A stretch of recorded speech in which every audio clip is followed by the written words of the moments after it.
Olá, investidores! Hoje eu vou responder umas perguntas que você mandaram, então vamos começar. Primeira pergunta: por que o Bitcoin sobe mais que o Ethereum se o Ethereum é melhor que o Bitcoin? Bem, antes de responder essa pergunta, eu preciso perguntar: será que o Ethereum é realmente melhor que o Bitcoin? E depois a gente vai falar por que ele sobe mais, menos. Na verdade, o Bitcoin está subindo mais que o Ethereum, e por quê? Primeiramente, vamos analisar quais são os pontos positivos do Ethereum em relação ao Bitcoin. O primeiro ponto que me vem à mente é ter uma pessoa por trás do projeto. O Bitcoin, obviamente, tem um Satoshi Nakamoto, mas desde 2014 que ele não dá as caras, ninguém sabe se ele está vivo, se ele está morto, onde é que ele está, quem é. E no Ethereum você tem o Vitalik, que apesar de ser muito jovem, ainda é muito ativo na comunidade e ajuda muito na visão que o Ethereum quer ter para os próximos upgrades que vão acontecer em breve. E o segundo fato de importância para o Ethereum é que o Ethereum ele é uma blockchain chamada 2.0, ou seja, o Bitcoin ele veio fazer uma implementação de uma criptomoeda, ou seja, ele é um database descentralizado, onde você tem apenas informações. Fulano possui 10, Ciclano possui 200, sei quem possui 1 bilhão, e você consegue transacionar esses valores de forma segura e trustable, e confiável, sem necessidade de uma terceira parte, de forma descentralizada. Essa é a grande novidade do Bitcoin. O Ethereum ele é mais como um computador, ou seja, ele tem esse database que você pode armazenar valores em determinadas contas, mas você também pode fazer operações lógicas, cálculos matemáticos. Imagine como se fosse um Excel que você pudesse fazer macro. Então, a partir do momento que você preenche uma célula com 20, você tem um código que ele faz uma lógica e essa lógica pode alterar outra, no caso do Excel, outra célula, mas no caso do Ethereum, balance, ou seja, balanços de contas, contratos podem ser atualizados. Esses são os pontos positivos do Ethereum. Agora vamos ver quais são os pontos negativos que influenciam no preço. O primeiro deles, muito claro, o Ethereum, ao contrário do Bitcoin, é uma moeda, ou na verdade é uma criptomoeda, que é muito mais que criptomoeda, é uma plataforma de smart contract, inflacionária. Ou seja, até hoje, mais e mais e mais Ethereums são impressos. Ao contrário do Bitcoin, que é deflacionário, ele tem um halving, quem acompanha meus vídeos aqui conhece, que a cada 4 anos menos Bitcoins são impressos. Então você tem uma quantidade cada vez menor de Bitcoin, enquanto que no Ethereum você tem uma quantidade maior. Isso é um grande fator já para influenciar na subida dos preços. Vale ressaltar aqui que o Ethereum está prevendo um upgrade para acontecer, se eu não me engano, esse ano, que vai transformar ele numa moeda deflacionária, que nem o Bitcoin. E isso está sendo esperado para ter um impacto muito grande no Ethereum. Um outro fato importante, talvez seja o mais importante, por que o Bitcoin sobe mais, por que o Bitcoin é a primeira moeda em termos de market cap, é justamente por ele ser o primeiro.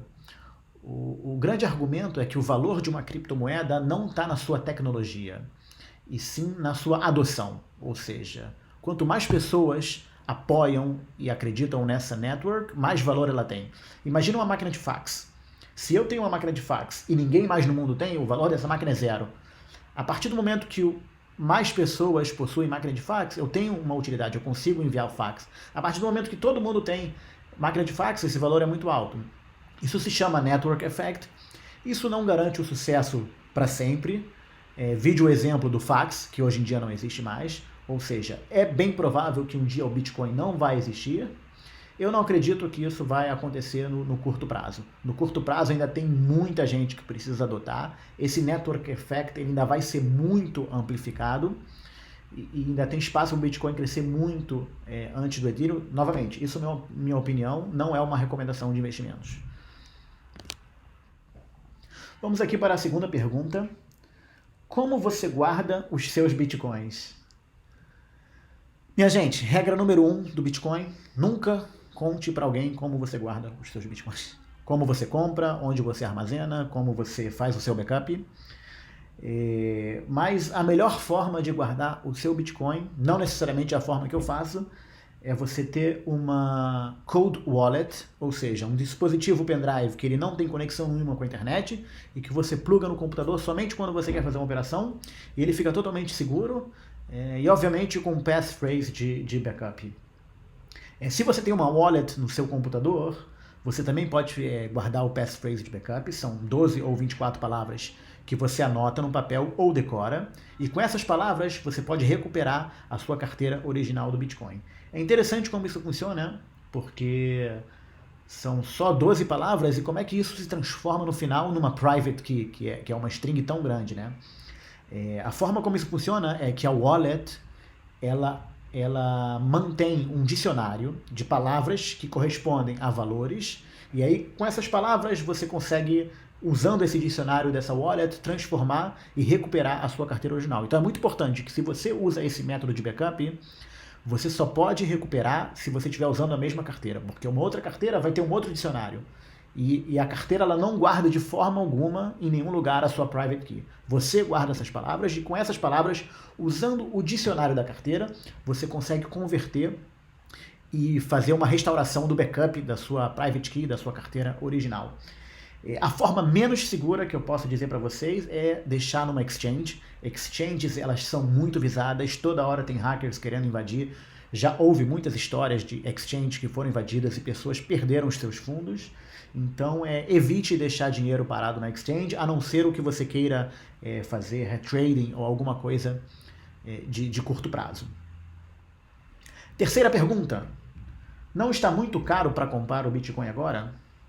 Essa pergunta também uma pergunta que todo mundo faz, mas que ninguém tem resposta, ninguém sabe. E se alguém fala que sabe, essa pessoa está mentindo. Ninguém sabe se o Bitcoin amanhã vai estar 100 mil, se vai estar 10 mil, eu não sei. Não tem como saber. Mas eu quero mostrar para vocês aqui uma coisa interessante. Eu quero mostrar aqui para vocês como era o Bitcoin quando eu comprei a primeira vez em 2017. Vamos ver, dá para fazer isso aqui? Sim.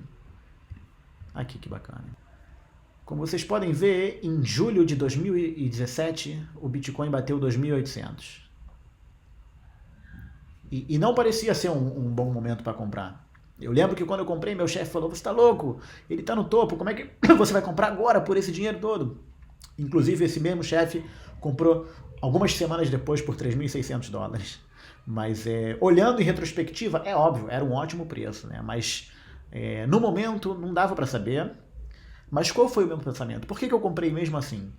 Eu acho que o grande segredo do Bitcoin não é quanto você compra e nem por quanto você compra, mas quanto tempo você consegue segurar. Até hoje, quem conseguiu segurar Bitcoin por 10 anos, e eu sei que ninguém fez isso, ficou trilhardário, conseguiu multiplicar o seu dinheiro por milhares de %. Então eu acho que isso ainda vai acontecer, novamente, é só minha opinião, não é uma recomendação. E eu acho que o grande segredo é você segurar. Não importa se você comprou um pouquinho ou por quanto você pagou, se você pagou muito caro, se você segurar por 10 anos, eu acho que você vai ter um retorno muito, muito, muito bom. Então, isso é muito difícil, porque a pessoa compra e aí ela ganha 100% de lucro. Ela já quer realizar, ela já quer vender, ela fica emocionada. Ou então ela compra e ela fala assim, não, vou segurar 10 anos, o Bitcoin sobe pra caramba, ela ganha muito dinheiro no papel, porque ela não vendeu, e aí o Bitcoin vai e cai, ela perde tudo no papel de novo. Isso afeta o psicológico, a pessoa acaba vendendo antes da hora. Então não é tão fácil como parece, mas na minha opinião é a melhor estratégia. Você compra, deixa 10 anos, um valor pequeno que você não se importa de perder, e obviamente com o tempo isso vai ficando maior e mais relevante, mas você tem que ter paciência e esperar o momento certo. Esse foi o vídeo de hoje, espero que vocês gostaram e mandem mais perguntas que eu vou responder. Não esqueça de se inscrever e deixar o like.